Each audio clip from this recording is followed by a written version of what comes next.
Selamat siang, Tribuners Live Update Siang kembali hadir menyapa Anda edisi Jumat 12 Agustus 2022. Siang ini kami akan menyajikan berbagai informasi teraktual mengenai peristiwa yang terjadi di tanah air dan akan dilaporkan secara langsung oleh reporter kami di lapangan. Bersama saya Firda Ananda dan inilah Live Update selengkapnya. Kita ke berita pertama, saudara, pelaku pencurian aksesoris handphone di toko Tunggal Jaya dan sempat terekam kamera CCTV pada Maret lalu. Akhirnya berhasil diciduk unit reskrim kepolisian kawasan sektor Pelabuhan Polres Tarakan pada Kamis 4 Agustus. Tak hanya aksesoris handphone, pelaku juga beraksi di tempat dan waktu yang berbeda dan berhasil membawa kabur motor warga di Kelurahan Karangbalik. Informasi lebih lengkapnya akan disampaikan oleh rekan jurnalis kami dari Tribun Kaltara. Ada Andi Pausiah yang akan melaporkannya. Silakan rekan Andi. Ya, baik rekan Firda, selamat siang Tribuners. Bersama saya Andi melaporkan dari Kota Tarakan, Provinsi Kalimantan Utara. Ya benar, pada hari Kamis tanggal 11 Agustus 2022 kemarin, Kepolisian Sektor Kawasan Pelabuhan atau KSKP Polres Tarakan menggelar rilis pers bersama awak media. Di sini satu pelaku pencurian yang melakukan aksinya di dua lokasi ditampilkan. Pelaku tersebut berinisial RA atau RH dan memang sudah berhasil diamankan oleh unit reskrim KSKP Polres Tarakan. Adapun untuk pelaku RA sendiri untuk pencurian lokasi pertama ya beraksi melakukan pencurian berada di sekitar toko Tunggal Jaya 7 yang berlokasi di RT 1 Kelurahan Selumit. Di sini ia melakukan pencurian sekitar pukul 13 WITA pada tanggal 3 Agustus yang dilaporkan warga, eee, dan pelaku terbukti berdasarkan informasi rekaman CCTV 2 kali bolak-balik melakukan pencurian. Dan yang pada saat pencurian pertama sendiri, pelaku ingin melihat kondisi dan situasi toko aksesoris, dan kemudian setelah tak menemukan ada handphone, ia hanya menemukan adanya aksesoris handphone yang ada di toko Tunggal Jaya yang berlokasi di Selumit, dan akhirnya ia mengambil semua yang ada di sana dan kembali lagi memanjat untuk yang kedua, dan yang kedua kalinya dia berganti pakaian, dan berganti sweater dengan warna yang berbeda. Dikatakan KSKP Polres Tarakan itu Sri Jayanti yang didampingi oleh Kanit Reskrim KSKP Polres Tarakan Bapak Putu. Pelaku sendiri RA adalah residivis yang sudah 2 kali keluar masuk penjara. Ya ini di tahun 2015 dan kemudian yang kedua di tahun 2018. Pasal yang dikenakan sendiri ya ini pasal 363 ayat 1 KUHP junto pasal 65 ayat 1 dengan ancaman penjara sekitar 7 tahun. Saya revisi, untuk aksi yang dilakukan oleh pelaku RH sendiri, eee, terjadi pada hari ya untuk yang kedua sendiri terjadi pada hari Minggu tanggal 26 Juni 2022, dan dikatakan Ibtu Sri Jayanti, itu 4 bulan setelah dia melakukan pencurian di toko Tunggal Jaya. Untuk pencurian kedua sendiri, ia menyasar motor warga yang ada di Kelurahan Karangbalik, tepatnya di RT 5 Kecamatan Tarakan Barat. Di sini dia berhasil membobol eee, kunci kontak dari kendaraan motor jenis Mio M3.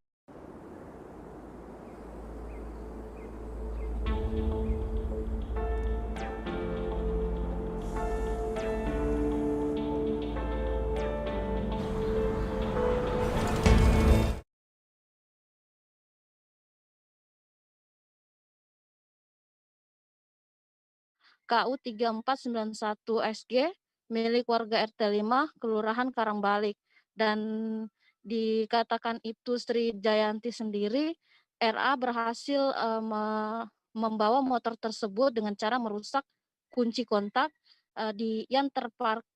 kunci kontak motor yang terparkir di halaman rumah milik korban, dan setelah itu langsung membawa kabur motor tersebut. Dan untuk motor tersebut kini juga sudah diamankan oleh unit Reskrim KSKP Polres Tarakan, dan memang aksinya sendiri tidak berhenti sampai di situ. Setelah melakukan pencurian motor jenis Mio M3 ini, agar aksinya tidak tercium dan tidak dikenali oleh korban, motor tersebut diubah warnanya dari sebelumnya berwarna merah hitam menjadi hijau hitam, dan nomor pelatnya pun juga diganti. Namun setelah itu tim akhirnya berhasil menangkap pelaku, dan saat ini sedang berada di rutan KSKP Polres Tarakan. Demikian rekan Firda. Baik, terima kasih rekan Andi Bausiah dari Tribun Kaltara atas laporan Anda. Selamat bertugas kembali. Akan kami tampilkan Tribuners wawancara dari Kepala KSKP Polres Tarakan, Ibtu Sri Jayanti. Berikut liputannya untuk Anda. Yaitu pertama itu dilakukan itu pada hari Minggu tanggal lagi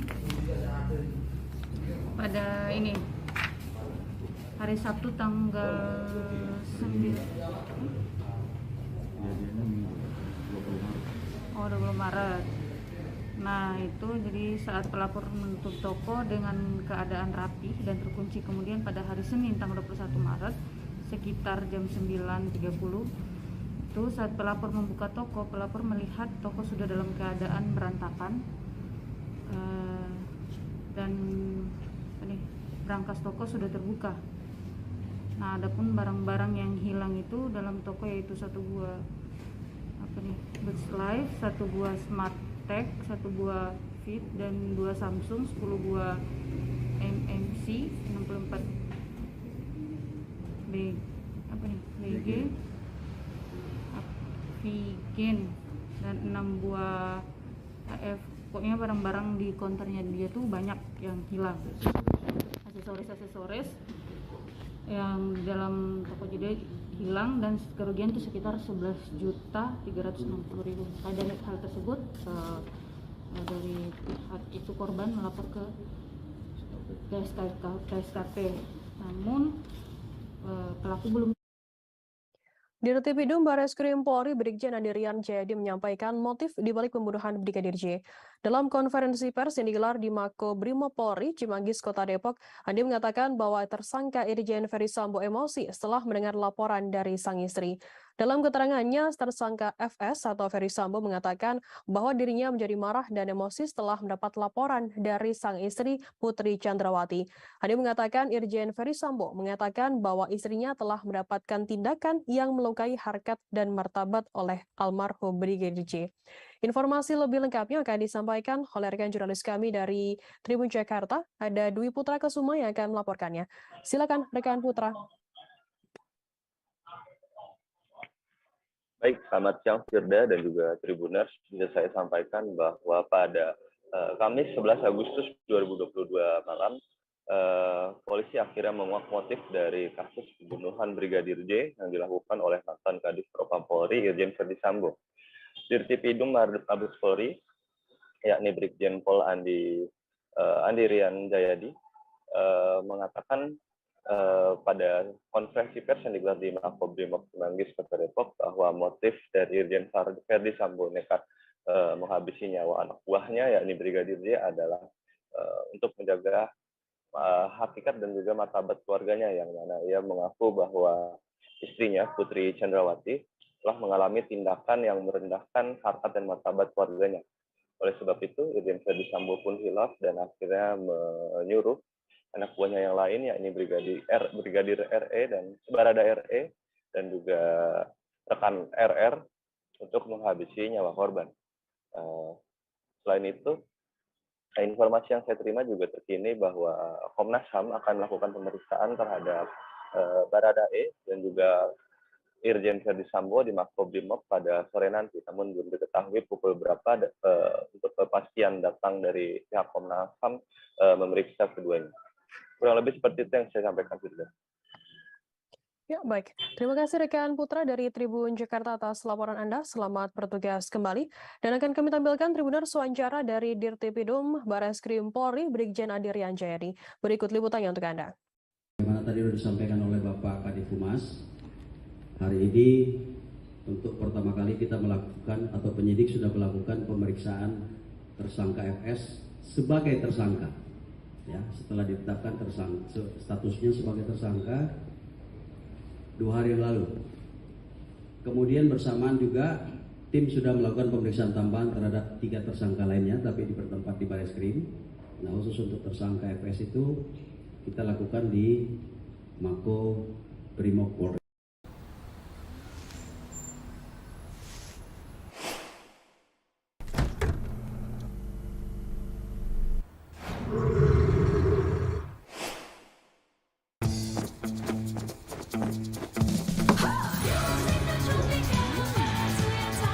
Today, I'm gonna get healthy.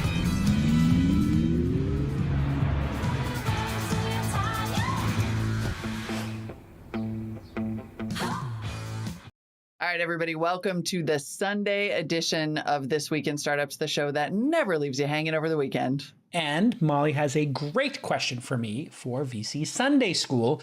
She had a friend who wouldn't invest in first-time founders. They like to have seasoned founders. And she asked me this very important question about, hey, is that a thing? Should you only invest in second, third-time founders or first-time founders? It led to a wonderful discussion that's very candid and that most VCs will not have publicly.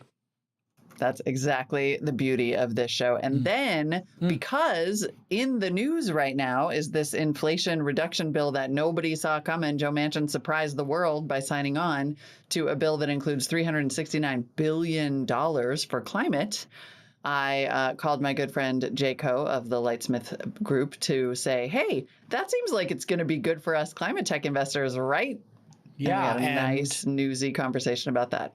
This is exactly the discussion I've been waiting to hear because I've been trying to take apart this bill. And congratulations to President Manchin on getting this through, getting this to the finish line, or apparently close to the finish line. We hope. It feels like it's getting there. Hopefully, Vice President Sinema won't screw it up for all of us. But yeah. Well, she might also save us on the carried interest. So. She probably will. We talk about that too. We talk about the built-in sacrifice. I like it. it. It's no sacrifice for me. Listen, or you, Molly. Win-win for me. Win-win. It's a win-win for you. Molly, you're winning so much. I mean, right? This is a great year. But we break down the important work in this bill to give credits for EVs and how that works and how that stimulates.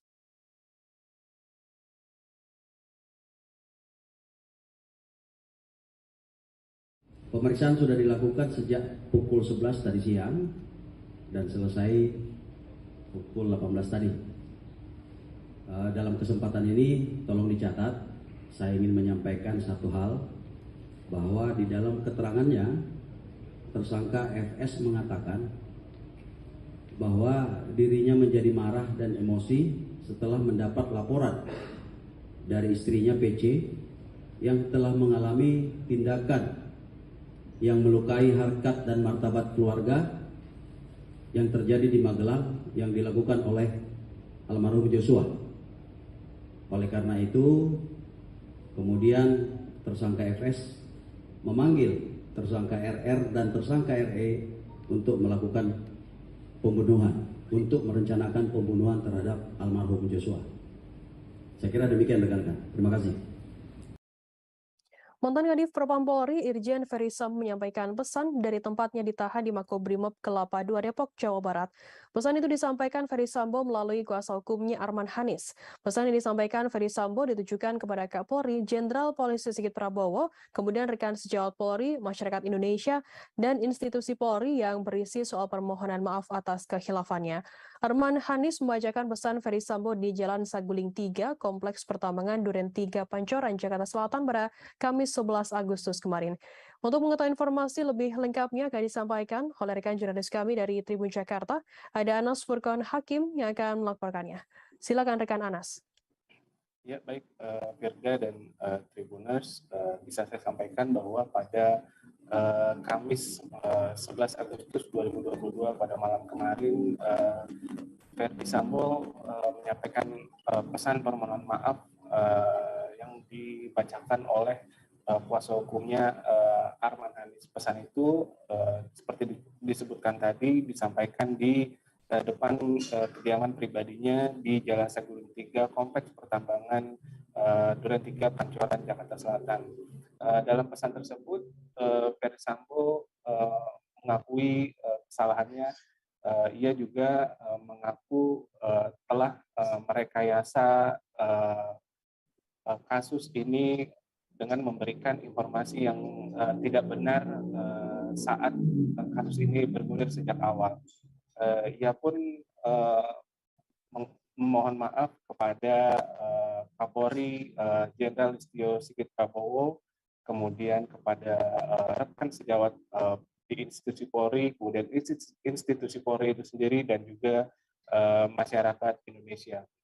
Ferdi Sambo, mantan Kadipropam itu juga bersedia nantinya akan bertanggung jawab untuk mempertanggungjawabkan perbuatannya di pengadilan. Sementara itu Arman mengakui bahwa Ferdi Sambo dalam pemeriksaannya sebagai tersangka di Makobrimob pada Kamis kemarin bersikap kooperatif dan menjawab pertanyaan dari tim sus Polri sesuai kapasitasnya sebagai tersangka. Seperti diketahui, Ferdi Sambo bersama 3 orang lainnya, yakni Baradae, kemudian Brigadir RR, dan seorang berinisial KM telah ditetapkan sebagai tersangka. Ferdi Sambo sendiri dijerat dengan pasal 340, subsidiar pasal 338, junto pasal 55 dan 56 KUHP tentang pembunuhan berencana. Begitu juga dengan Brigadir RR dan seorang lainnya berinisial KM. Sedangkan Baradae dijerat dengan pasal 338 KUHP junto pasal 55 dan 56 KUHP tentang pembunuhan.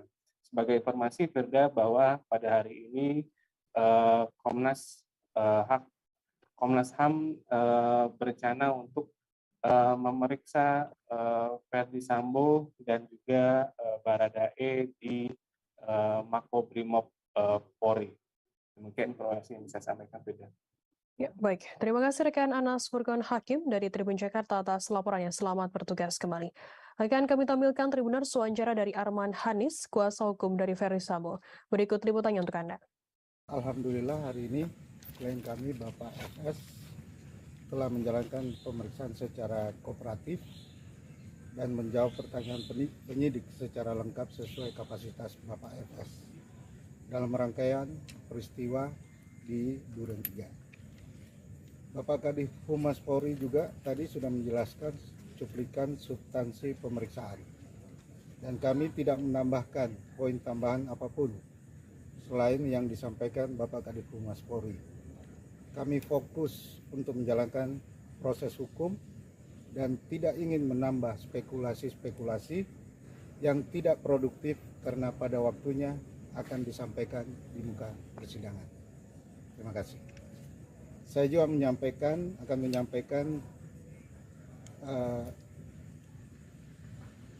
pesan dari Pak Ferdi Sambo. Pesan dari Pak FS atau apa yang disampaikan oleh Pak FS untuk seluruh masyarakat. Izinkan saya sebagai manusia yang tidak lepas dari kehilafan secara tulus meminta maaf dan memohon maaf sebesar-besarnya khususnya kepada rekan sejawat Polri beserta keluarga serta masyarakat luas yang terdampak akibat perbuatan saya yang memberikan informasi. Polisi berhasil mengamankan 2 orang pelaku yang mengakibatkan viralnya video mesum sepasang pelajar di salah satu kedai kopi di Balikpapan. Sebagaimana diketahui, belum lama ini ramai jadi perbincangan di media sosial terkait adanya sepasang pelajar tengah berbuat asusila, di mana mereka melakukannya di meja konsumen di kedai kopi yang berlokasi di kawasan Jalan Ruhui Rahayu, Gunung Bahagia, Balikpapan Selatan, Balikpapan. Informasi lebih lengkapnya akan disampaikan oleh rekan jurnalis kami dari Tribun Kaltim, ada Muhammad Zain yang akan melaporkannya. Silakan rekan Zain.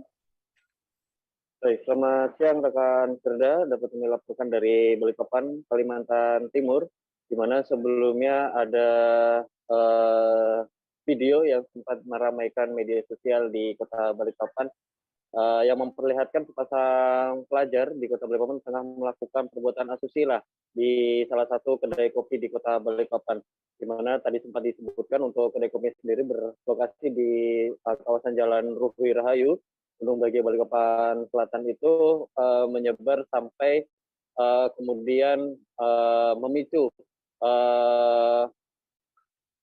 viralitas daripada perbuatan tersebut. Bahkan dari korban sendiri yang dalam hal ini adalah pelajar yang terekam dalam CCTV itu kemudian merasa dirugikan dan melaporkan ke Polresta Balikpapan. Adapun dari kepolisian sudah mengamankan 2 orang pelaku yang sebelumnya menyebarkan video tersebut, di mana masing-masing diantaranya berinisial RR dengan usia 18 tahun dan juga GM dengan usia 18 tahun. Keduanya merekam melalui ponsel, merekam monitor CCTV, kemudian mereka menyebarkan melalui grup-grup WhatsApp dan kemudian disebarkan juga kepada teman-teman pelaku. Alhasil dari penyebaran video tersebut membuat video itu menjadi viral. Dan kemudian dari kepolisian sendiri sudah memeriksa baik itu daripada 2 pelaku, kemudian juga daripada korban yang terlibat atas viralnya video mesum pelajar tersebut. Kemudian dari keterangan masing-masing pelaku, di mana mereka menyebarkan video tersebut hanya karena memang keisengan semata dan memang mereka hanya sebatas untuk kepentingan sensasi belaka. Dan daripada itu, dari polisi mempertemukan antara 2 pelaku dan juga orang tua korban yang sebelumnya sempat melapor ke Mapolresta Balikpapan.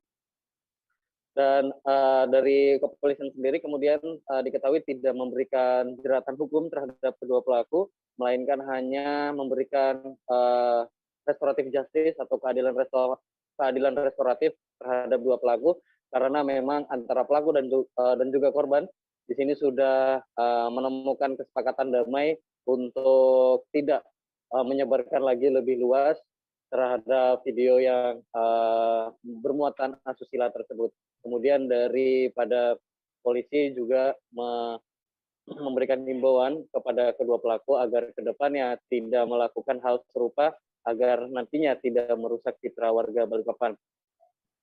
Mungkin demikian yang bisa dilaporkan rekan Firda. Baik, terima kasih rekan Zain dari Tribun Kaltim atas laporannya. Selamat bertugas kembali. Dari Kalimantan Timur kita beralih ke Jawa Tengah, saudara. 2 ruangan di Dinkominfo Kabupaten Pemalang, Jawa Tengah disegel oleh KPK sejak Kamis 11 Agustus. 2 ruangan itu yang disegel KPK yakni ruangan Kepala Dinas Komunikasi dan Informasi dan ruangan bagian lelang elektronik Diskominfo. Sekdin Kominfo Kabupaten Pemalang, Joko Ngatmo mengatakan, pasca kejadian 2 ruangan disegel KPK, aktivitas di Dinkominfo masih berjalan seperti biasa. Informasi lebih lengkapnya akan disampaikan oleh rekan jurnalis kami dari Tribun Jateng, ada Indra Dwi yang akan melaporkannya. Silakan rekan Indra. Iya Frida, mengenai pasca penangkapan Bupati Pemalang pada hari ini, untuk aktivitas ASN di lingkungan pemerintah Kabupaten Pemalang masih berjalan dengan seperti biasanya. Bahkan tadi dari beberapa OPD juga masih melakukan aktivitasnya seperti biasanya di hari Jumat, seperti senam bersama ataupun memperingati hari 17 Agustus dengan mengadakan lomba-lomba. Kemudian untuk di 2 ruangan sendiri, tepatnya di Dinas Komunikasi Informatika atau di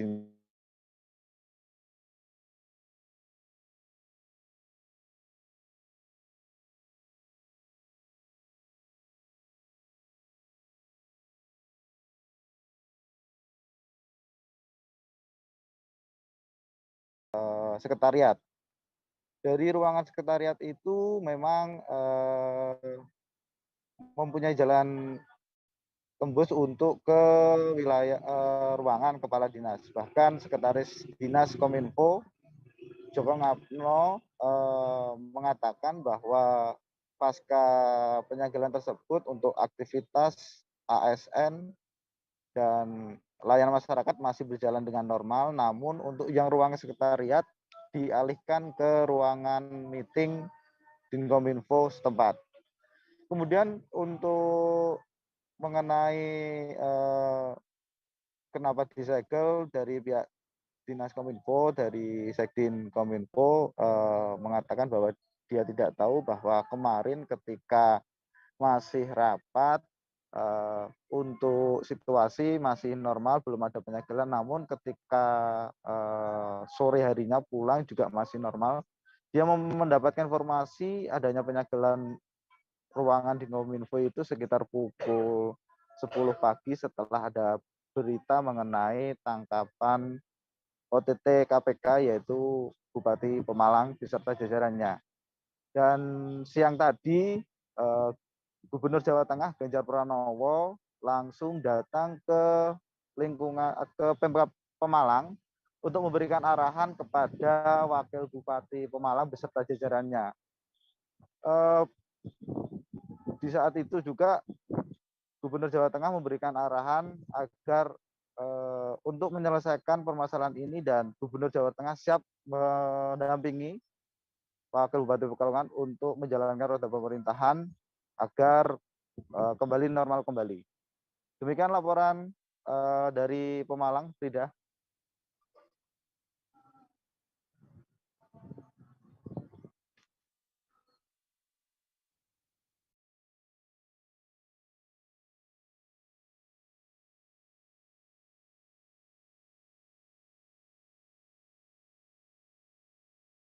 Laporannya, selamat bertugas kembali.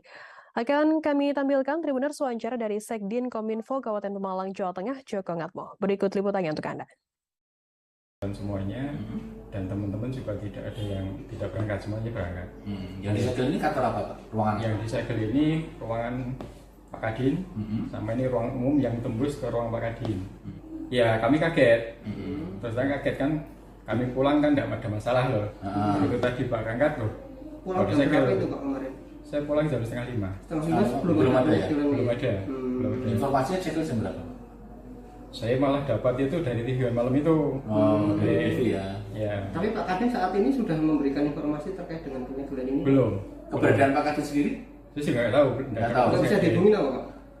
Saya nggak komunikasi. Saya jarang komunikasi dengan pimpinan sih. Kalau kecuali saya ditelepon. Iya. Juga. Nggak tahu juga ya. Itu terakhir kapan Pak ketemu Pak? Saya ketemu Pak Kadin siang. Kemarin siang. Masih. Bupati juga masih ada aktivitas kemarin ya? Saya nggak tahu. Nggak tahu ya. Karena kami siang ada rapat di BPID, Bupati masuk, Pak Kadin masuk melihat kerja kami. Terus selesai, terus tidak ketemu lagi. Saya aktivitas normal biasa. Saya selesai jam 4 sholat, terus pulang.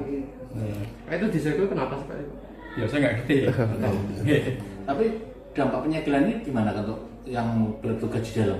Ya, dalam ini kan pelayanan umum. Ya, surat-surat masuk keluar kan bisa di luar kan bisa. Ya, enggak pengaruh. Ya. Makanya kan tak pasangi kursi biar enggak, kan kadang enggak lihat ya. Langsung buka pintu itu kan nanti kan jadi. Itu sengaja dipasang kasih kursi. Iya, tidak rusak berarti Pak. Biar kan kadang ada yang masuk nggak melihat ini disegel langsung nanti klek aja kan kita yang salah. Jadi masalah berarti. Iya, makanya tak atur kursi kan nanti kan, loh kok ada apa kursi di situ kan itu ya. Biar tidak robek gitu. Iya. Sejak berdirinya Polres kawasan Bandara I Gusti Ngurah Rai pada bulan Maret 2022 lalu yang sampai dengan bulan Agustus ini, Satuan Res Narkoba telah berhasil melakukan pengungkapan kasus narkoba sebanyak 4 kali dengan jumlah tersangka 4 orang. Dan 4 kasus yang ditangani tersebut masing-masing 2 kali pengungkapan dari hasil penyelidikan dan 2 kali kasus pelimpahan dari kantor Bea dan Cukai I Gusti Ngurah Rai. Informasi lebih lengkapnya akan disampaikan oleh rekan jurnalis kami dari Tribun Bali. Ada Zainal Nur Arifin yang akan melaporkannya. Silakan rekan Zainal. Ya, selamat siang rekan dari studio dan Tribuners dimanapun berada. Ya, selama kurang lebih 5 bulan sejak dalih status dari Polsek menjadi Polres kawasan Bandara I Gusti Ngurah Rai, Satres Narkoba Polres kawasan Bandara I Gusti Ngurah Rai telah berhasil mengungkap 4 kasus tindak pidana narkoba dan 2 kasus tindak pencurian. di mana 4 kasus narkoba ini dengan 4 orang tersangka berbeda, 2 diantaranya merupakan warga Bali dan 2 orang tersangka lainnya merupakan warga negara asing. Yang pertama adalah AGS berusia 25 tahun asal Brazil yang merupakan seorang pelajar, dan yang kedua tersangka inisial JJB berusia 37 tahun merupakan seorang guru di California, Amerika Serikat. Dari tangan AGS sendiri didapatkan barang bukti berupa 4 kemasan klip putih bertuliskan Supermau berisikan daun-daun kering yang diduga mengandung sediaan ganja dengan berat bruto 9,1 gram atau 2,8 gram neto. AGS sendiri diamankan pada 28 Juni yang lalu pada pukul 8 malam di Terminal Kedatangan Internasional Bandara Igusti Ngurah Rai Bali. Kasus ini berawal dari barang bawaan AGS yang begitu melewati mesin X-ray dari Bea Cukai dicurigai mengandung isian barang narkoba, dan untuk tersangka inisial JJB warga negara asal California, Amerika Serikat ini diamankan pada 19 Juli yang lalu, sama juga di Terminal Kedatangan Bandara Igusti Ngurah Rai Bali, dan sama juga berawal kasusnya dari kecurigaan petugas Bea Cukai terhadap barang bawaan daripada JJB tersebut. Dan untuk kasus JJB, setelah dilakukan pemeriksaan lebih lanjut pada barang bawaan yang bersangkutan, diamankan 6 buah cartridge vape atau rokok elektrik yang bermerek Stisi yang berisikan cairan kekuningan, di mana dari 6 buah cartridge ini dicurigai mengandung sediaan narkotika golongan 1 dengan berat keseluruhan 35 gram bruto atau seberat 3,81 gram neto. Dan untuk 4 kasus narkoba yang berhasil diungkap tersebut, 1 diantaranya telah dilimpahkan ke Kejaksaan Negeri Badung, dan 1 orang tersangka kini juga telah berada di rumah tahanan Kejari Badung.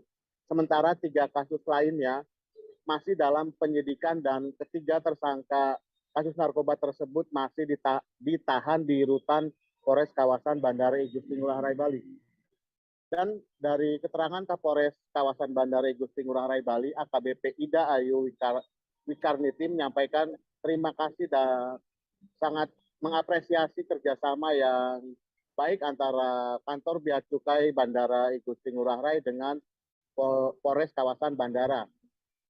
Dan terhadap keempat tersangka disangkakan pasal yang berbeda-beda, mulai dari pasal 112 ayat 1, kemudian pasal 113 ayat 1, dan pasal 11 ayat 1 Undang-Undang RI nomor 35 tahun 2009. Demikian rekan Firda di studio. Ya, baik. Terima kasih rekan Zainal atas laporan Anda. Selamat bertugas kembali. Kita beralih ke informasi lainnya, Saudara. Seorang ibu rumah tangga atau IRT berinisial S, 34 tahun, diamankan Satres Narkoba Polres Sidrap. IRTS ditangkap di rumahnya di Kampung Wala, Kecamatan Maritengai, Kabupaten Sidrap. IRTS mengaku mengonsumsi sabu-sabu untuk mengobati kolesterolnya. Dari tangan S sendiri, polisi menyita kurang lebih 1 gram paket sabu-sabu. Informasi lebih lengkapnya akan disampaikan oleh rekan jurnalis kami dari Tribun Timur, ada Nining Anggriani yang akan melaporkannya. Silakan rekan Nining. Ya, terima kasih Firda. Baik Tribuners, untuk diketahui IRTS ini diamankan di kediamannya di Kampung Wala, Kecamatan, mengonsumsi sabu-sabu untuk mengobati kolesterolnya tersebut. Dia mendapatkan masukan dari orang-orang terdekatnya kalau mengonsumsi sabu-sabu bisa mengobati kolesterolnya. Namun hal ini dari pihak kepolisian mengatakan S tidak mempunyai resep dokter, sehingga hal ini masih diselidiki oleh pihak kepolisian apakah betul memang S menggunakan sabu-sabu untuk mengobati kolesterolnya tersebut. S sendiri mengaku jika ia menderita penyakit kolesterol ringan, sehingga untuk mengobati kolesterolnya itu membutuhkan sabu-sabu. Nah, penggunaan sabu-sabu ini S mengaku baru melakukannya baru-baru ini ia lakukan dengan saran dari orang-orang dan ia pun mencobanya. Nah, dari tangan S sendiri polisi menyita kurang lebih 1 gram paket sabu-sabu dan S ini telah ditetapkan sebagai tersangka penyalahgunaan narkotika. Kemudian dari keterangan Kapolres Sidrap AKBP Erwin Syah mengatakan tersangka S ini merupakan pengedar sekaligus pemakai. S mengaku menggunakan sabu-sabu untuk penyakit kolesterolnya ini masih diselidiki karena kemungkinan itu hanya alibi dari S untuk bebas dari jeratan hukuman. Nah, AKBP Erwin Syah juga ketika sendiri harus menggunakan resep dokter jika memang seseorang tersebut mempunyai penyakit yang harus menggunakan penggunaan narkotika tersebut. Nah, Kasat Narkoba, sementara itu Kasat Narkoba Polres Sidrap AKPA Hamgus Diar mengatakan tersangka dikenakan pasal 114 ayat 1 dan 2 serta pasal 112 ayat 1 dan 2 dan 127 Undang-Undang RI nomor 35 tahun 2009 tentang narkotika. Nah, untuk ancaman hukumannya sendiri yakni pidana penjara seumur hidup atau pidana penjara paling singkat 1 tahun dan paling lama 20 tahun serta pidana denda paling sedikit 800 juta dan paling banyak 10 miliar. Untuk diketahui sendiri selama 7 bulan ini ada 64 tersangka yang diamankan Polres Sidrap terkait penyalahgunaan narkotika Tribunars, yakni salah satunya IRT S tersebut terdiri dari 58 laki-laki, 6 perempuan, dan 1 orang di bawah umur. Dari 60 tersangka ini, barang bukti yang diamankan sebanyak 257 gram sabu-sabu, 62 butir ekstraksi, dan 995 butir obat daftar G. Seperti itu, Firda. Ya, baik. Terima kasih rekan Nining dari Tribun Timur atas laporannya. Selamat bertugas kembali. Akan kami tampilkan Tribuners wawancara dari Kapolres Sidrap AKBP Erwin Syah dan juga seorang pemakai yakni IRT berinisial S. Berikut liputannya untuk Anda. Tersangka kaitannya dengan penyalahgunaan kasus narkotika dan obat-obatan saat ini dalam proses penyidikan. Nah, saya akan langsung wawancara dengan yang bersangkutan. Saat ini dilakukan proses penyidikan dan kemudian pada saat dilakukan penangkapan ada barang bukti yang dibawa? Ada? Berapa banyak?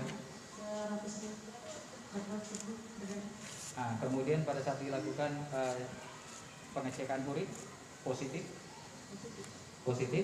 kemudian itu narkoba itu di samping digunakan juga untuk dijual.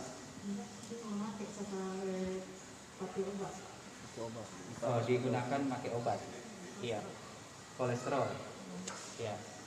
Tapi barang buktinya ada pada saat dilakukan pemeriksaan ada ya. Nah, kemudian pada saat cek urin juga positif ya. Kampuala. Bagaimana ceritanya kita didapat? Bagaimana kita ceritanya didapat? Tidak saja. Memakai. Memakai barangnya kita dapat dari mana? Ya? Barangnya kita dapat dari mana? Di tas. Iya. Kita tidak jual. Enggak. Memakai saja. Memakai saja. Sudah berapa lama memakai? Baru 3 hari. Berapa kita belikan? 1,5. Per gram atau? 150. Per gram 150. Di mana kita ambil kita beli? Enggak tahu, anak-anak juga. Kenapa kita tertarik pakai itu? Dia anak-anak bilang obat. Pejalan kaki asal desa Toh Kuning, Kecamatan Karangpandan menjadi korban kecelakaan di Jalan Raya Solo Tawangmangu pada Kamis 11 Agustus dini hari. Tepatnya di barat SPBE, Dusun Karang, Kelurahan Gayam Dompo, Kecamatan Karanganyar, Kabupaten Karanganyar.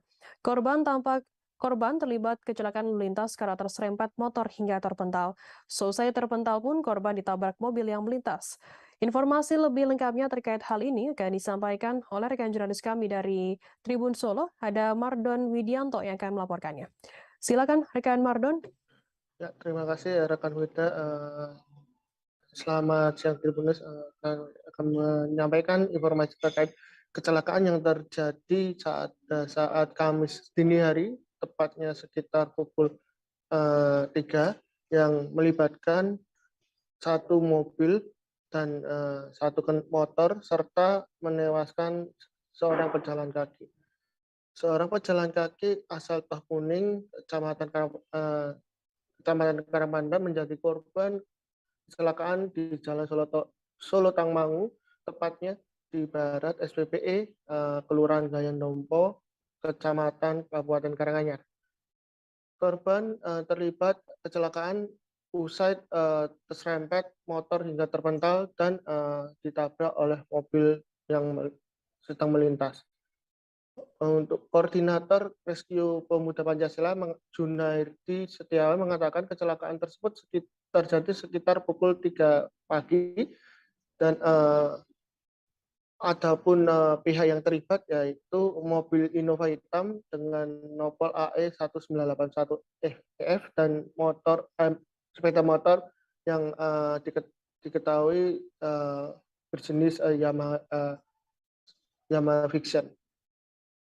Motor tersebut menyenggol pejalan kaki dan kemudian terpental mengenai kaca mobil dan terjadilah kecelakaan tersebut. Pria yang disapa Iwan menuturkan korban meninggal itu bernama Ahmad Suwarno, berusia 22 tahun dan warga Desa Tokuning, Kabupaten Karanganyar. Iwan menjelaskan usai kecelakaan tersebut, jenazah dibawa ke rumah sakit RSUD Karanganyar. Sementara itu untuk Kepala Satlantas Polres Karanganyar, AKBP Yulianto, mengatakan pihaknya masih tengah melakukan lidik terhadap motor yang terlibat kecelakaan tersebut. Hal ini dikarenakan motor tersebut yang belum diketahui oleh Satlantas Polres Karanganyar dan sedang dalam pengejaran. Dan dari kerugian tersebut dimulai sekira 1 juta rupiah. Dan dari Satlantas sendiri mengungkapkan pasca kejadian tersebut akan segera memasang CCTV atau kamera pemantau untuk di sekitar jalan Solo Tangmangu yang menjadi jalan utama wisata Tangmangu. Ya. Baik, terima kasih rekan Mardon dari Tribun Solo atas laporan Anda. Selamat bertugas kembali. Kita beralih ke informasi selanjutnya, Saudara. Timah panas terpaksa bersarang di betis kiri Edi Slamet, 26 tahun, setelah pelaku pencurian sepeda motor lintas kota Kabupaten ini berusaha melawan saat diamankan tim Buser Naga Satreskrim Polres Pangkal Pinang. Edi Slamet yang memang diketahui sebagai spesialis pencuri sepeda motor ditangkap di kawasan Gandaria pada Rabu 10 Agustus. Penangkapan oleh tim Buser Naga dilakukan setelah adanya laporan masyarakat terkait hilangnya sepeda motor Yamaha NMAX dan handphone di Jalan Tangsi, Kelurahan Taman Bunga beberapa waktu lalu. Informasi lebih lengkapnya akan disampaikan oleh rekan jurnalis kami dari Bangkapos. Ada Yuranda yang akan melaporkannya. Silakan rekan Yuranda.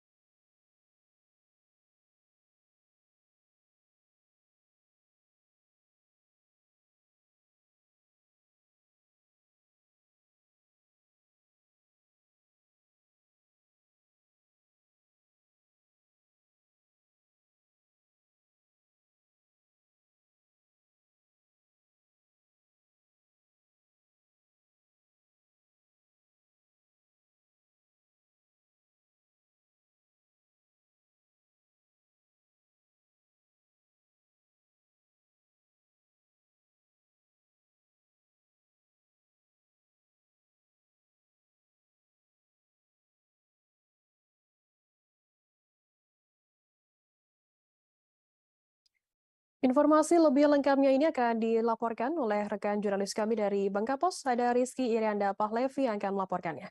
Silakan rekan Rizky. Ya, Firda, pada Rabu 10 Agustus lalu, tim Buser Naga Satreskrim Polres Pangkal Pinang berhasil menangkap Edi Slamet yang merupakan pelaku tindak pidana pencurian sepeda motor. Edi Slamet ini ditangkap di kawasan Gandaria, Kota Pangkal Pinang, memang diketahui merupakan spesialis pencuri sepeda motor. Untuk penangkapannya pun bermula dari laporan warga setelah menjadi korban dari Edi Slamet ini. Saat itu korban yang sedang mencari kontrakan meninggalkan motor NMAX-nya dan handphone yang disimpan di dashboard depan di pinggir jalan. Dari laporan inilah tim Buser Naga Satreskrim Polres Pangkal Pinang ini mencari keberadaan Edi dan berhasil menangkapnya. Namun saat dilakukan penangkapan oleh tim Naga, Edi Slamet ini justru melawan dan berusaha menyerang aparat kepolisian. Hal inilah yang membuat tim Buser Naga pun harus melepaskan tembakan terukur ke arah betis kiri Edi Slamet. Lebih lanjut, saat dilakukan pencarian barang bukti, ternyata tidak hanya satu motor yang dicuri oleh Edi, melainkan ada 3 motor lainnya yang ditemukan terparkir di belakang rumahnya yang merupakan hasil curian. Saat dilakukan interogasi pun, Edi Slamet pun mengakui sudah beraksi di beberapa lokasi di Kota Pangkal Pinang, KC hingga ke Kabupaten Bangka Tengah. Dan dari keterangan Edi saat interogasi pun, Edi mengakui dari keempat sepeda motor itu tidak ada yang dijualnya, melainkan hanya digunakan untuk keluarganya saja. Sementara itu, Kasat Reskrim Polres Pangkal Pinang AKP Adi Putra pun saat dikonfirmasi pihaknya akan terus melakukan penyidikan guna mencari barang bukti lainnya yang mungkin saja masih disembunyikan oleh pelaku. Demikian, Firda. Baik, terima kasih rekan Rizky dari Bangka Pos atas laporan Anda. Selamat bertugas kembali. Kita beralih ke informasi selanjutnya, Saudara. Satu unit kendaraan truk dengan nomor polisi BG 8191GC yang bermuatan karet siap ekspor terguling di ruas Jalan Jenderal Sudirman, tepatnya di depan SPBU Kampung Jawa, Kecamatan Muntok, Bangka Barat pada Kamis 11 Agustus. Berdasarkan pantauan di lokasi kejadian, truk tersebut melaju dari arah Pangkal Pinang menuju Muntok, Kabupaten Bangka Barat. Sesampainya di depan SPBU Kampung Jawa untuk mengisi bahan bakar minyak, kendaraan tersebut tidak kuat naik tanjakan yang ada di depan SPBU. Sehingga mobil tersebut seketika mundur lantaran bermuatan berat dan terguling. Informasi lebih lengkapnya akan disampaikan oleh rekan jurnalis kami dari Bangka Pos, ada Yuranda yang akan melaporkannya. Silakan rekan Yuranda. Ya, baik Firda, biar saya sampaikan dari Kabupaten Bangka Barat sendiri. Tadi malam, satu unit kendaraan truk jenis truk terguling di depan SPBU Kampung Jawa, Kecamatan Muntok, Kabupaten Bangka Barat. Truk itu bermuatan karet siap ekspor, tak mampu menanjak ke depan SPBU tersebut sehingga mundur dan akhirnya terguling. Hal itu menjadi sorotan banyak masyarakat yang saat melintas di sana. Berbagai masyarakat langsung mendatangi truk tersebut dan langsung melihat sopirnya bernama Ego langsung keluar dari truk tersebut. Truk tersebut berbunyi dentuman yang sangat keras sehingga para warga langsung datang ke TKP. Ali yang merupakan warga setempat mengatakan musibah truk itu terguling usai maghrib. Saat itu terdengar suara bunyi yang sangat cukup keras sehingga ia langsung keluar bersama warga lainnya. Melihat sopirnya tidak apa-apa dan korban jiwa pun tidak ada, akhirnya mereka langsung melakukan pertolongan terhadap sopir tersebut. Sementara Satuan Lantas Polres Bangka Barat sendiri langsung melakukan olah TKP dan memandu arus lalu lintas di sekitar. Sampai saat ini truk tersebut sudah bisa untuk dijalankan dan tidak ada mengalami rusak parah, sehingga polisi pun langsung memperbolehkan mereka langsung untuk melaju ke Palembang guna untuk ekspor karet tersebut. Begitu Kerda yang bisa saya sampaikan. Baik, terima kasih rekan Yuranda dari Bangka Pos atas laporannya. Selamat bertugas kembali. Tribuners, akan kami tampilkan wawancara dari Aldi, warga Kampung Jawa, Muntok, Bangka Barat. Berikut liputannya untuk Anda. Untuk kejadian truk nih sekitar jam berapa Bang, Abang dengar? Sekitar jam 6 lewat dikit lah. Maghrib berarti? Ya, habis maghrib. Ini tabrakan atau memang terguling sendiri? Terguling. Terguling. Ya. Dari arah mana ke arah mana nih? Dari arah Pangkal mau ke pelabuhan. Oh, arah pelabuhan. Bukannya dia mau ngisi? Mana kayaknya mau mengisi bahan bakar. Mau isi bahan bakar dulu. Ya, mau mengisi bahan bakar. Jadi kemungkinan kan karena posisi minyak Tinggi ya? Ya. Waktu kejadian itu abang pas lagi di mana? Pas di dalam. Di dalam. Oh, nengok. Ada bunyi aja dengan dipuprak gitu kan. Pas bapak tengok ada korban jiwa atau ada nabrak atau tak ada? Tak ada kayak abang. Hanya sendiri sopir. Dengan bapak siapa? Pak Ali. Umur berapa? Majelis Hakim Pengadilan Negeri ID Aceh Timur kembali menjatuhkan hukuman pidana mati kepada 3 terdakwa perkara narkotika jenis sabu dengan barang bukti 210 kg. Dalam sidang pembacaan putusan terhadap Sujefri dan kawan-kawan yang berlangsung secara virtual di Pengadilan Negeri ID pada Rabu 10 Agustus pada pukul 3 sore. Informasi lebih lengkapnya terkait hal ini akan disampaikan oleh rekan jurnalis kami dari Sremi News Indonesia, ada Seni Hendry yang akan melaporkannya. Silakan rekan Seni Hendry. Ya, terima kasih rekan Pida. Dari Kabupaten Aceh Timur dapat kami laporkan bahwa Majelis Hakim Pengadilan Negeri ID Kabupaten Aceh Timur kembali menjatuhkan hukuman pidana mati terhadap 3 terdakwa perkara narkotika jenis sabu-sabu dengan barang bukti sebanyak 210 kg. Kepala Kejaksaan Negeri Kabupaten Aceh Timur Bapak Semeru SHMH melalui Kasih Intel Bapak Wendy Yufrizal SHMH mengatakan ketiga terdakwa yang divonis pidana mati tersebut yakni adalah Sujefri 40 tahun warga desa Tambuh Baroh Kecamatan Dewantara Kabupaten Aceh Utara. Terdakwa lainnya yaitu Farid 39 tahun warga desa Jangka Masjid Kecamatan Jangka Kabupaten Biren, dan satu terdakwa lagi yakni Hasanul 26 tahun warga desa Lumput Kecamatan Madat Kabupaten Aceh Timur. Kasih Intel Wendy mengatakan pembacaan putusan terhadap Sujefri dan kawan-kawan ini berlangsung secara virtual, yang mana para terdakwa mengikuti sidang dari lapas ID yang berlangsung yang dipimpin oleh Ketua Majelis Hakim Ibu Afriyanti SHMH didampingi oleh Ike Ari Kesuma SHMH dan Zaki Anwar SH selaku hakim anggota dari Pengadilan Negeri ID.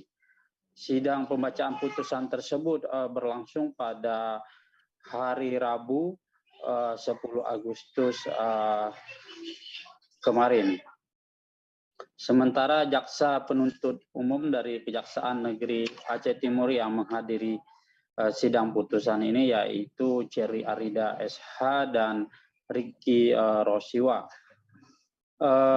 Hukuman mati yang dijatuhkan Hakim Pengadilan Negeri ID kepada ketiga tervonis ini sudah sesuai dengan tuntutan jaksa penuntut umum, yang mana sebelumnya jaksa penuntutan umum dari Kejaksaan Negeri Aceh Timur menuntut ketiga terdakwa dengan hukuman pidana mati.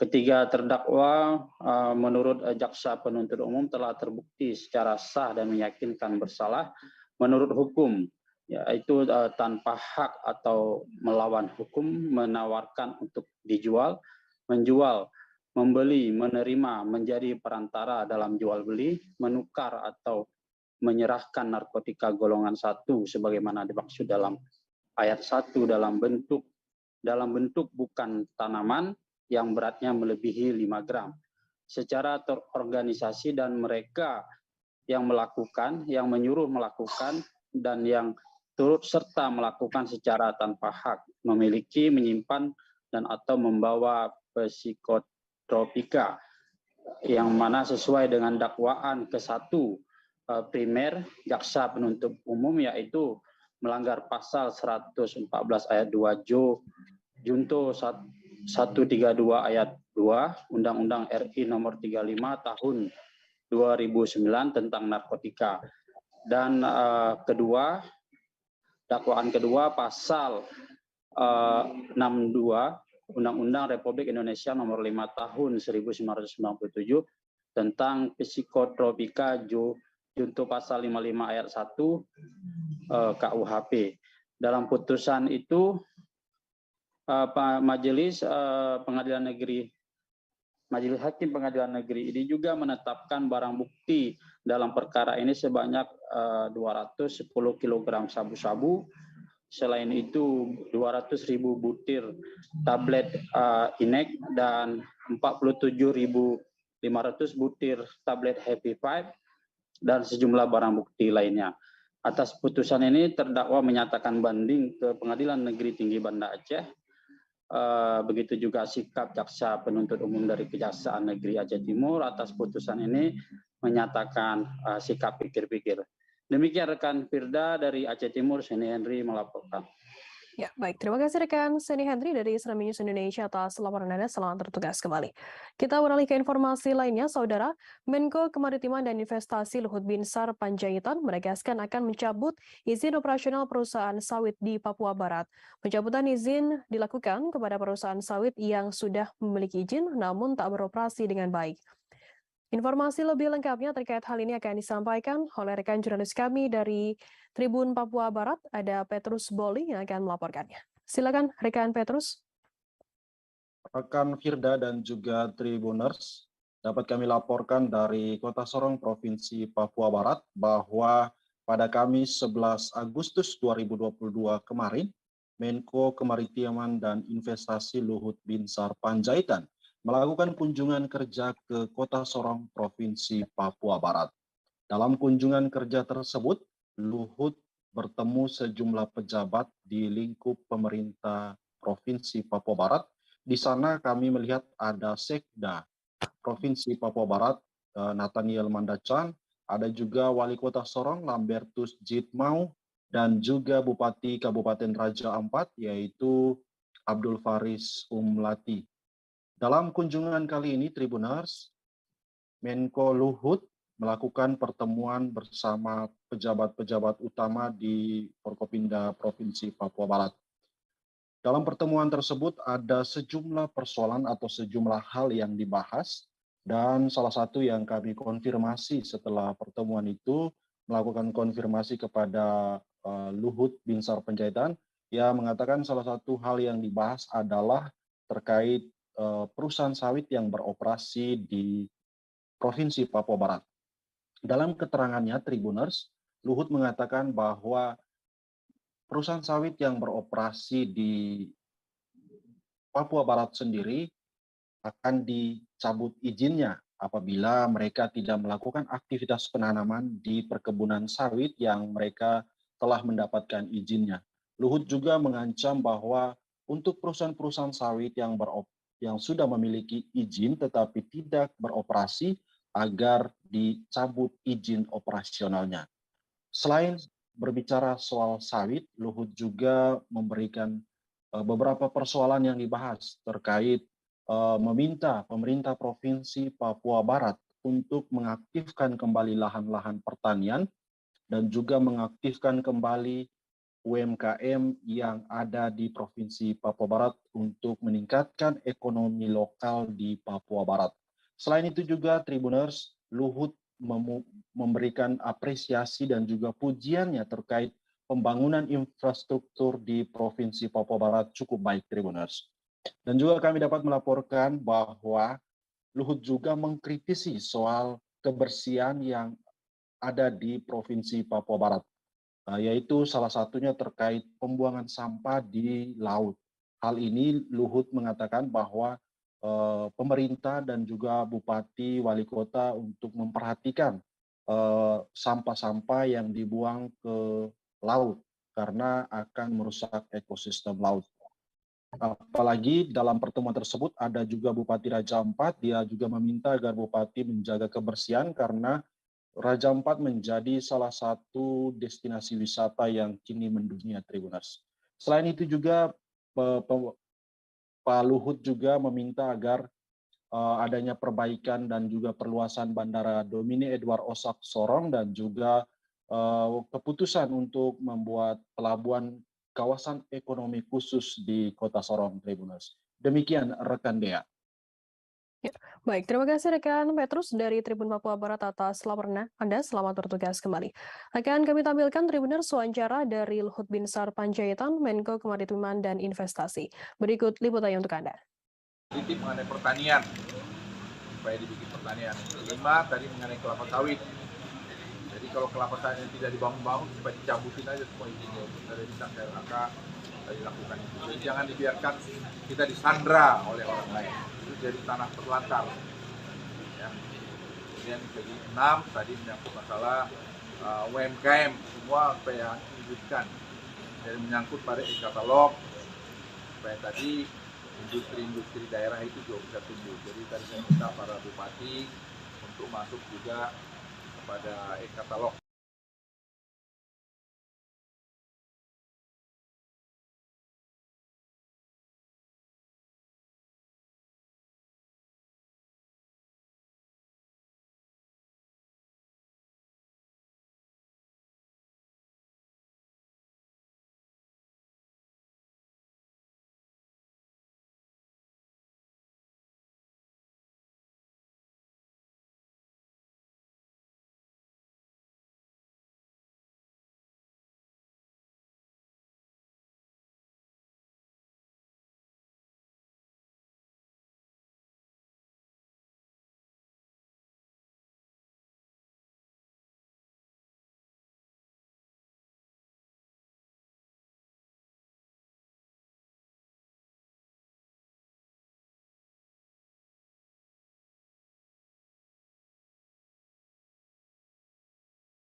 Unit Pelayanan Perempuan dan Anak atau PPA Polresta Bandar Lampung berhasil meringkus 7 orang terduga pelaku tindak pidana perdagangan orang atau TPPO di Bandar Lampung. Ketujuh orang tersebut ditangkap di salah satu tempat penginapan di Jalan Patimura, Bandar Lampung pada Kamis 11 Agustus dini hari. Terduga pelaku yang berhasil diamankan berinisial F 17 tahun, D 16 tahun, E 18 tahun, O 17 tahun, M 16 tahun, dan 2 orang lainnya yang sudah ditetapkan sebagai tersangka yakni ES 20 tahun dan DO 19 tahun. Informasi lebih lengkapnya akan disampaikan oleh rekan jurnalis kami dari Tribun Lampung. Ada Kiki Adi Pratama yang akan melaporkannya. Silakan rekan Kiki.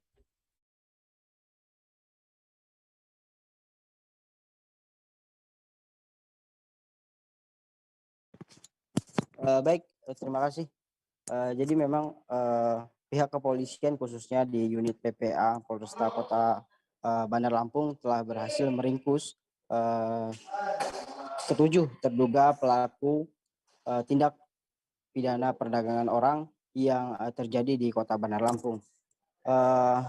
Ketujuh pelaku itu diringkus langsung oleh unit PPA setelah mendapat laporan dari pihak keluarga korban yang melalui pengacaranya yang langsung melaporkan dugaan tindak pidana itu ke Poltabes atau Polresta Kota Bandar Lampung. Ketujuh terduga pelaku itu diringkus di salah satu tempat penginapan di Kota Bandar Lampung yang memang mereka sedang melakukan pola-pola aksi yang diduga itu merupakan tindak pidana perdagangan orang. Karena dari hasil informasi yang didapat setelah pemeriksaan yang dilakukan oleh pihak kepolisian, bahwa ditemukan ada 5 korban yang sedang berada di salah satu penginapan tersebut. Kelima korban tersebut adalah wanita ya, kelimanya yang satu berusia dewasa, berusia 20 tahun, namun memang keempat wanita lainnya itu merupakan remaja di bawah umur. Nah, di sini para korban mengaku memang sudah melakukan mengikuti ya arahan dari para ketujuh terduga pelaku tindak pidana perdagangan orang itu untuk mengikuti mereka melakukan jual diri ya, ataupun melakukan semacam prostitusi kepada pria hidung belang yang ditawarkan oleh ketujuh terduga pelaku tersebut. Nah, dari beberapa hasil pemeriksaan dan pengembangan yang dilakukan, rupanya ketujuh pelaku yang diamankan tersebut juga merupakan orang-orang yang memiliki peran masing-masing. Ada di salah satu mereka yang memang khusus untuk mencari korban ataupun calon-calon korbannya. Kemudian yang lainnya melakukan penawaran kepada para lelaki-lelaki yang memang disebut dengan pria hidung belang. Nah, dari kasus tersebut, setelah salah satu korban yang berhasil melarikan diri, artinya merasa dirugikan dengan perbuatan tersebut atau kasus tersebut, salah satu keluarga melaporkan keluarga korban yang dimaksud begitu melaporkan dugaan tindak pidana perdagangan orang tersebut kepada Polresta melalui pengacara. Nah, sejak itulah kasus itu dilakukan penyelidikan dan juga penyergapan sehingga polisi meringkus ketujuh terduga pelaku tersebut. Untuk selanjutnya saat ini pihak kepolisian khususnya Polresta Bandar Lampung masih melakukan penyelidikan lebih lanjut untuk menentukan tahapan-tahapan selanjutnya apa yang akan dilakukan khususnya untuk sanksi bagi para terduga pelaku TPPO yang terjadi di Kota Bandar Lampung. Begitu rekan Firda. Baik, terima kasih rekan jurnalis dari Tribun Lampung atas laporan Anda. Selamat bertugas kembali. Akan kami tampilkan Tribuners wawancara dari Kasat Reskrim Polresta Bandar Lampung, Kompol Denis Arya Putra Gustomiden. Berikut liputannya untuk Anda.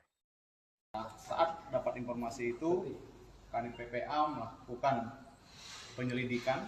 Setelah begitu melakukan serangkaian penyelidikan dengan memeriksa ruangan tersebut atau kamar tersebut, ditemukanlah beberapa pria sebanyak 7 orang dan perempuan sebanyak 5 orang. Yang dimana notabene-nya laki-laki ini masih juga berada di batas umur anak sekitar 18. Setelah begitu 5 orang kita amankan, yang perempuan kita amankan, kita selamatkan. Anak tersebut 1 berumur dewasa, 4 orangnya anak-anak. Dan 1 saat ini kita rawat di rumah sakit karena mengalami suatu penyakit yang ada di dalam di tempat sensitif dari wanita tersebut, anak-anak tersebut. Yang anak-anak apa yang dewasa? Yang anak-anak. Sekarang anak-anak itu dirawat dan dijaga oleh anaknya di rumah sakit. Nah, saat ini kami sedang melakukan pemeriksaan secara intensif terkait peran-peran dari masing-masing yang kita amankan. Jadi ini adalah tindak perdagangan orang, anak di bawah umur, yang dimana itu pola sementara niatnya mereka memang melakukan. Pada bulan Agustus, para petani padi di Kabupaten Madiun mulai memasuki masa panen raya padi kedua. Sejumlah petani mengeluhkan produksi atau hasil panen padi yang menurun lantaran sulitnya mendapatkan pupuk bersubsidi. Menurut seorang petani Biran, pupuk subsidi yang diberikan oleh pemerintah hanya bisa memenuhi 50% dari kebutuhan petani. Selain pupuk, turunnya produksi panen padi petani juga dikarenakan hama wereng dan hama lain yang mengakibatkan padi tumbuh kerdil. Informasi lebih lengkapnya akan disampaikan oleh rekan jurnalis kami dari Tribun Jatim, ada Sofyan Arif Chandra yang akan melaporkannya. Silakan rekan Chandra. Ya, terima kasih rekan Firda. Selamat siang Tribuners. Benar, pada bulan Agustus ini para petani padi di Kabupaten Madiun mulai memasuki masa panen raya padi kedua setelah masa panen raya padi pertama pada sekitar bulan Maret atau April lalu telah dilakukan. Nah, untuk panen raya padi kedua ini sejumlah petani mengeluhkan adanya penurunan produksi atau hasil panen padi yang menurun. Nah, beberapa penyebabnya adalah sulitnya mendapatkan pupuk bersubsidi dan ditambah adanya hama, yaitu hama wereng dan lainnya yang menyebabkan produksi padi ini tidak maksimal. Nah, kami juga sempat melakukan wawancara dengan seorang petani. Pupuk subsidi yang diberikan pemerintah ini hanya bisa memenuhi 50% dari kebutuhan petani. Sedangkan kalau petani mau membeli pupuk yang non-subsidi, ini tidak akan mampu menutup harga produksi yang diberikan oleh petani. Adapun pupuk subsidi yang diberikan oleh pemerintah adalah urea, ZA, dan Ponska. Nah, untuk hama sendiri ada beberapa jenis hama beda yang dikeluhkan oleh para petani, yang terutama yaitu hama wereng yang menyebabkan padi ini tidak ada isinya sehingga kosong. Yang kedua adalah hama yang menyebabkan padi ini tumbuh kerdil sehingga tidak bisa menghasilkan gabah. Salah satu petani, Biran, dengan luas sawah 68 meter persegi ini hanya bisa menghasilkan 17 sampai 18 kuintal, padahal sebelumnya bisa menghasilkan hingga lebih dari 2 ton gabah kering panen. Artinya jika dibandingkan pada masa panen pertama tahun ini dengan masa panen kedua tahun ini ada penurunan sekitar 4 kuintal. Namun Biran masih terselamatkan karena harga gabah kering panen saat ini sedang naik, Firda. Jika sebelumnya harga GKP atau harga gabah kering panen ini berada di angka 420.000 per kuintal, saat ini naik menjadi 500.000 per kuintal atau naik sekitar 80.000 per kuintal. Begitu Firda yang dapat dilaporkan dari Kabupaten Madiun. Baik, terima kasih rekan Chandra dari Tribun Jatim atas laporan Anda. Selamat bertugas kembali. Akan kami tampilkan Tribuners wawancara dari seorang petani bernama Biran. Berikut liputannya untuk Anda. Dua ini yang di hadapi petani apa Pak ini Pak? Kendalanya Pak? Kendalanya ya rabuk nih Mas, rabuk yang jelas. Terus selain itu? Panennya nggih niku sebagian parine mboten jebul. Nggih kalih wereng niku sing jelas. Kalau pupuk gimana Pak? Pupuknya sulit didapatkan atau? Pupuk bantuan karena apa niku subsidi napa bantuan niku? Subsidi. Nah niku oleh per garit niku namung ureane sasak, jetane sasak, poskane sasak. Kurang gitu Mbak ya? Kurang akeh niku Mas, kurang separuh yang jelas. Kalau untuk hama seperti apa Mbak? Hama nggih wereng sing jelas. Kedua kerdil niku. Warga Kelurahan Kilasah, Kecamatan Kasemen, Kota Serang digegerkan penemuan mayat mengapung di saluran irigasi pada Jumat 12 Agustus. Kapolsek Kasemen AKP Ugum Tariana membenarkan informasi tersebut. Ugum mengatakan bahwa sosok mayat berjenis kelamin perempuan itu ditemukan warga pada sekitar pukul 7 pagi waktu Indonesia Barat. Ugum menjelaskan bahwa sesosok mayat itu pertama kali ditemukan oleh seorang warga bernama Hamsanah, 50 tahun, sebagai saksi mata. Informasi lebih lengkapnya akan disampaikan oleh rekan jurnalis kami dari Tribun Banten, ada Milda Niati yang akan melaporkannya. Silakan rekan Milda. Iya, halo Tribuners. Dapat dilaporkan bahwa memang telah ditemukan mayat sesosok pria di sekitar aliran irigasi di wilayah Kasemen, Kota Serang. Sementara ini belum diketahui penyebab dari meninggalnya korban, namun pihak kepolisian sudah mengamankan jenazah tersebut untuk diselidiki lebih lanjut terkait penyebab korban meninggal dunia. Saat ini juga mayat tersebut sudah dibawa ke Rumah Sakit Bayangkara Polda Banten untuk dilakukan tindakan lebih lanjut. Begitu rekan Firda. Ya, baik, terima kasih rekan Milda dari Tribun Banten atas laporan Anda. Selamat bertugas kembali. Akan kami tampilkan Tribuners wawancara dari Kasat Reskrim Polresta Serang Kota AKP David Adi Kusuma. Berikut liputannya untuk Anda.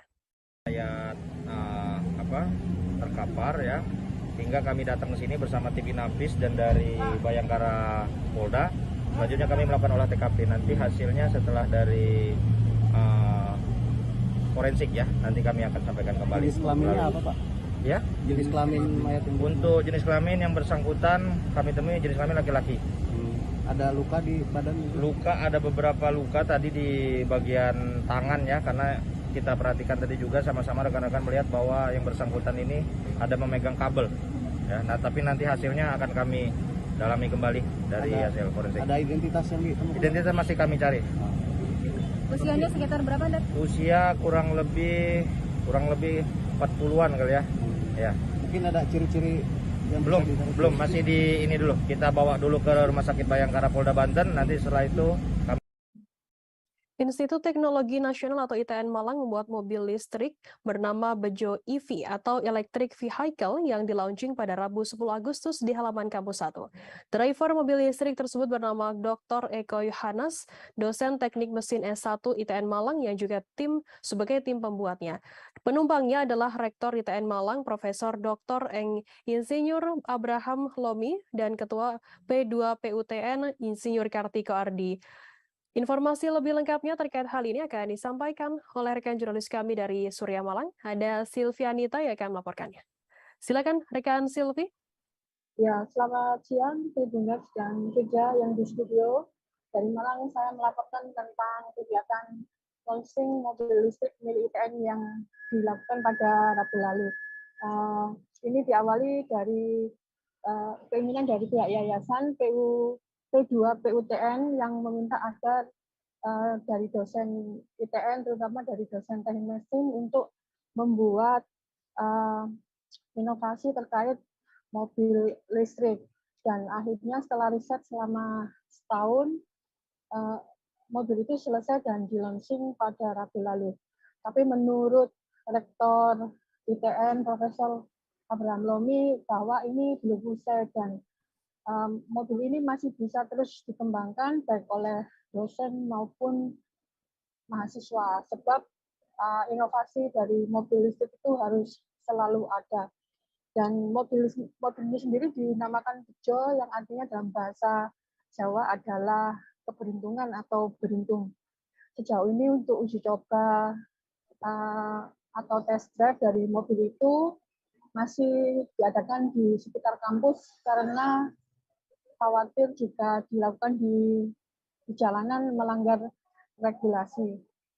Saat usai launching pun langsung dilakukan test drive di sekitar kampus yang dirasakan oleh rektor maupun ketua P2 PUTN. Dan selain itu juga dari dosen juga ada yang mencoba merasakan mobil kampus itu, mobil listrik itu di sekitar jalanan kampus. Dari rektor ITN juga menyatakan adanya potensi mobil listrik juga ingin dirasakan ITN karena di kampus juga memiliki pembangkit listrik tenaga surya. Jadi selain bisa dimanfaatkan oleh ITN sendiri juga bisa dikerjasamakan dengan produsen mobil yang telah memiliki produk mobil listrik. Saat ini penggunaan hasil PLTS yang di kampus 2 ITN masih kurang dari 50%. Nampaknya juga ada produsen mobil yang memproduksi mobil listrik, mungkin akan kerjasama dengan ITN sehingga pemanfaatannya juga lebih meluas sebagai stasiun pengisian bahan bakar untuk mobil listrik. Selama ini mobil listrik juga sudah ada yang memproduksi dari beberapa produsen pabrikan, dan ini juga menjadi potensi sendiri bagi PLTS yang ada di ITN Malang. Demikian saja. Ya, baik. Terima kasih rekan Silvi atas laporan Anda dari Malang. Selamat bertugas kembali. Akan kami tampilkan Tribuners wawancara dari Rektor ITN Malang, Dr. Eng Insinyur Abraham Lomi. Berikut liputannya untuk Anda. Kegiatan kampus 2 dan juga salah satunya pusat riset dan inovasi. Nah, mulai itu teman-teman sudah mulai mendesain bagaimana kalau kita mencoba listrik, karena waktu itu sempat dipamerkan ada sepeda listrik, ada sepeda motor listrik, dan waktu itu mobil ini dan ini kita lihat bahwa kita juga sudah coba ya mobil listrik yang dihasilkan kawan-kawan ini dan bisa menempuh jarak lebih dari 100 km, dan chargingnya dia itu memakan waktu masih 4-5 jam. Kita berharap ke depan ini bahwa teman-teman juga inovasi supaya masa waktu charging time itu akan lebih pendek ya, tapi jangkauannya bisa. Ribuan masker digantung sebagai pernak-pernik hiasan jalan dalam memperingati HUT ke-77 RI di Desa Sekaraja Kulon, Kecamatan Jatiwangi, Kabupaten Majalengka. Hal itu terbilang unik lantaran biasanya pernak-pernik hiasan diisi dengan bendera ataupun lampu. Namun di desa tersebut ribuan masker yang terbuat dari kain digantung berjajar hingga menghiasi sepanjang jalan di beberapa gang di desa yang paling selatan Kecamatan Jatiwangi tersebut. Informasi lebih lengkapnya akan disampaikan oleh rekan jurnalis kami dari Tribun Cirebon, ada Eki Yulianto yang akan melaporkannya. Silakan rekan Eki. Ya baik, terima kasih Firda. Selamat siang Tribuners.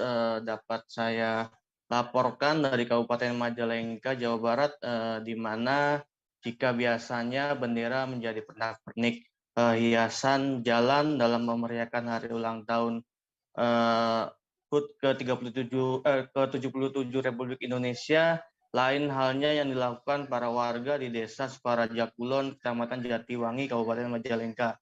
Masker yang umumnya digunakan untuk pelindung hidung dan mulut dari serangan bakteri digunakan oleh warga sebagai pernak-pernik hiasan jalan. Ada ribuan masker yang digunakan dengan cara digantung secara berjajar di sejumlah titik gang di Blok Ciburuy, desa setempat. Saat diwawancarai seorang warga yang juga sebagai penggagas pengadaan pernak-pernik hiasan dari masker tersebut bernama Ari, mengatakan di tahun 2022 ini warga Desa Sukaraja Kulon menginginkan pernak-pernik yang berbeda dari tahun-tahun sebelumnya, di mana di tahun-tahun sebelumnya pernak-pernik hiasan jalan hanya berasal dari atau berisi bendera atau lampu. Di tahun ini Ari berinisiatif memanfaatkan sisa ribuan masker dari seorang pengusaha konveksi di desanya untuk dijadikan pernak-pernik hiasan. Dari situlah ribuan masker diikat di sebuah tali dan digantung sepanjang jalan di Blok Ciburuy, Desa Sukaraja Kulon. Nah, sementara seorang pengusaha konveksi yang menyerahkan secara sukarela ribuan maskernya untuk hiasan pernak-pernik jalan bernama Andri Junandri mengaku di masa pandemi COVID-19 lalu pihaknya selalu memproduksi masker. Namun seiring wabah COVID yang kian melandai, Andri menginginkan masker-masker yang disimpan di karung tersebut di gudang tetap bermanfaat untuk masyarakat. Sehingga bersama karyawannya bernama Ari tersebut, ia memanfaatkan ribuan masker untuk dijadikan pernak-pernik hiasan jalan. Andri berharap ribuan masker yang ia berikan untuk pernak-pernik itu membuat masyarakat lebih antusias untuk menyemarakan Hari Kemerdekaan. Nah, sementara selain kemerdekaan, ribuan masker yang digantung itu dimaknai sebagai cara memerdekakan diri dari pandemi COVID, di mana pada tahun ini wabah COVID sudah melandai dan masyarakat sudah diperbolehkan melaksanakan aktivitas yang dilakukan banyak orang. Menurut warga yang sama bernama Ari, bahwa warga Desa Sukaraja Kulon memaknai gantung masker itu sebagai tanda berakhirnya dari masa pandemi COVID. Ia mengikuti istilah tersebut dari istilah-istilah yang sering dipakai di dunia olahraga seperti gantung sepatu yang menandakan orang tersebut memasuki masa pensiun, ataupun gantung sarung tinju di olahraga tinju sebagai tanda tidak lagi bermain di ring tinju secara resmi. Sehingga warga memaknai gantung masker tersebut merupakan tanda berakhirnya warga dari serangan wabah pandemi COVID. Demikian, Firda. Ya, baik, terima kasih rekan Eki atas laporan Anda. Selamat bertugas kembali. Akan kami tampilkan Tribuners wawancara dari seorang warga bernama Ari. Dan berikut liputannya untuk Anda. Terkait banyaknya masker yang digunakan untuk pernak-pernik memperingati hari 17 Agustus ini gimana nih? Bisa dijelaskan, Kak? Jadi ya ini awalnya sih spontanitas ya. Jadi, memang setiap tahun ini juga ada. Walaupun istilahnya 2 tahun terakhir kita dilanda pandemi COVID-19, tapi antusias warga dalam memperingatinya walaupun istilahnya tidak ada rame-rame gitulah seperti 2 tahun ke belakang, 2019 ke belakang, memang selalu ada. Nah, tapi baru kali ini ada yang namanya gantung masker. Nah, jadi terinspirasi kalau kebanyakan atlet kan gantung sepatu, gantung sarung tinju itu kan tandanya berakhir atau pensiun dari sepak bola, pensiun dari tinju. Nah, ini juga harga sawit yang masih rendah tak hanya berdampak pada petani saja, akan tetapi juga berdampak pada pengepul. Mau tak mau, pengepul mencari pabrik yang bersedia membeli sawit dengan harga yang tinggi. Saat ini harga sawit kisaran di Rp1.000 hingga Rp1.100 yang dibeli pengepul dari petani. Petani berharap bisa dibeli di pengepul dengan harga tinggi. Begitu pula pengepul bisa mendapatkan harga tinggi ketika dikirim ke pabrik. Informasi lebih lengkapnya akan disampaikan oleh rekan jurnalis kami dari Tribun Sumsel, ada Ardiansyah yang akan melaporkannya. Silakan rekan Ardiansyah. Baik, selamat siang Firda, selamat siang Tribuners dimanapun berada. Jadi untuk beberapa minggu terakhir ini memang harga dari sawit atau tandan buah segar yang ada di wilayah Kabupaten Banyuasin mulai mengalami peningkatan meski tidak signifikan.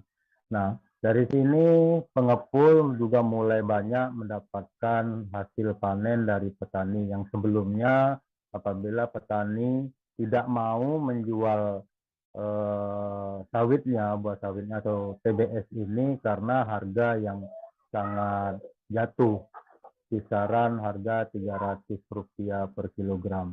Nah, setelah 3 minggu terakhir ini harga mulai mengalami kenaikan, tetapi harga tersebut dianggap masih belum wajar, sehingga dari petani berharap agar bisa mendapatkan harga yang lebih tinggi lagi begitu.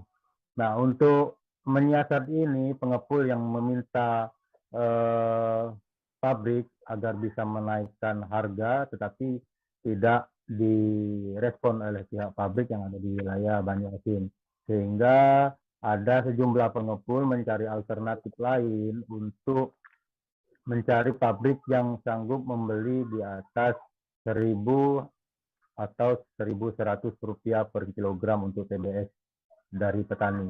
Karena mereka pengepul sendiri sudah membeli dari harga 1.000 sampai Rp1.100 per kilonya dari petani, sehingga mereka juga ingin mendapatkan keuntungan walaupun hanya Rp100.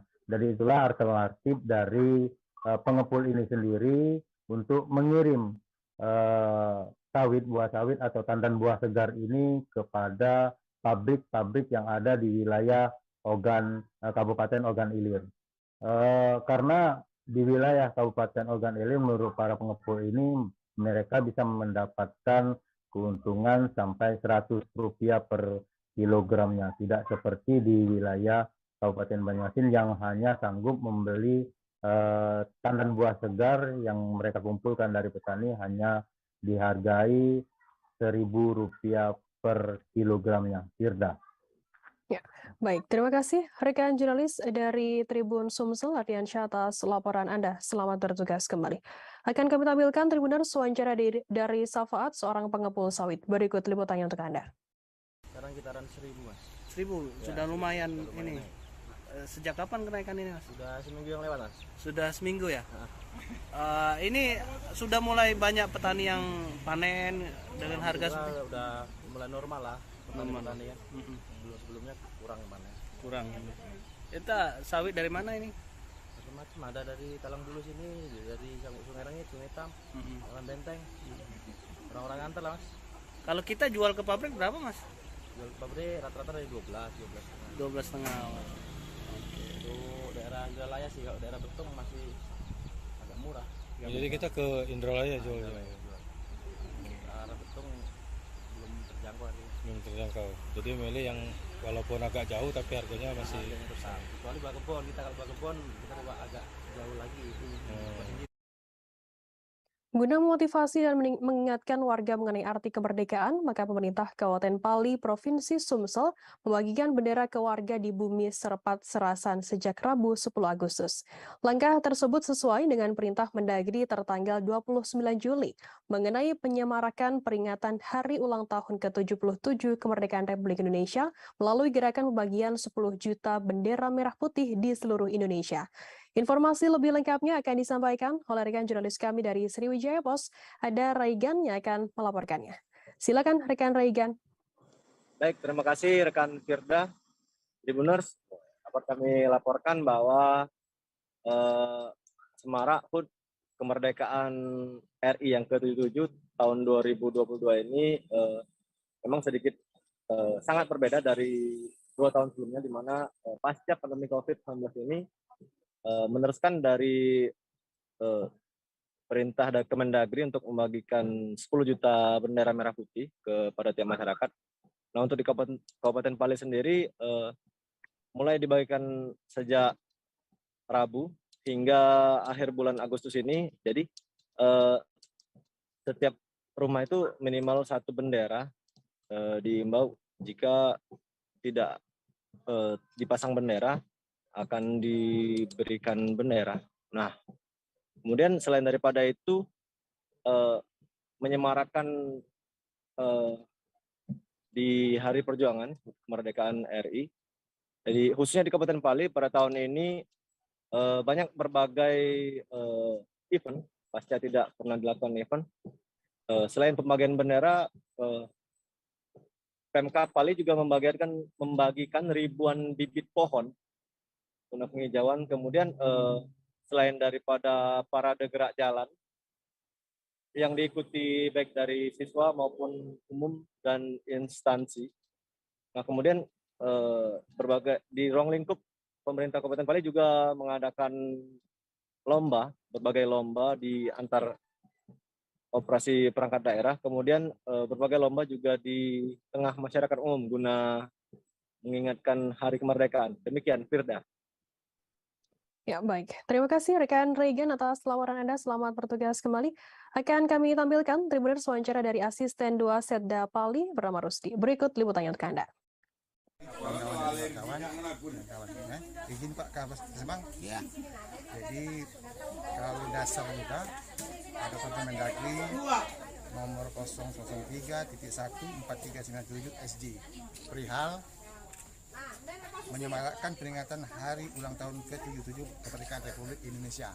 Jadi temanya gerakan pembagian 10 juta bendera merah putih se-Indonesia. Se-Indonesia ini gerakan 10 juta ini. Untuk di Pali berapa bendera? Berapa bendera? Kalau estimasi kemarin kalau 10 juta dibagi berapa? Jadi 500 kabupaten kota paling tidak 200 atau 300 kurang bendera. Nah, tapi bisa berkembang ya. Mungkin ada donatur lain. Tribuners, informasi tadi sekaligus menutup perjumpaan kita dalam live update hari ini. Jangan lupa saksikan terus live update di seluruh kanal YouTube dan Facebook Tribun Network. Saya Firda Ananda beserta kru yang bertugas pamit undur diri. Terima kasih dan sampai jumpa.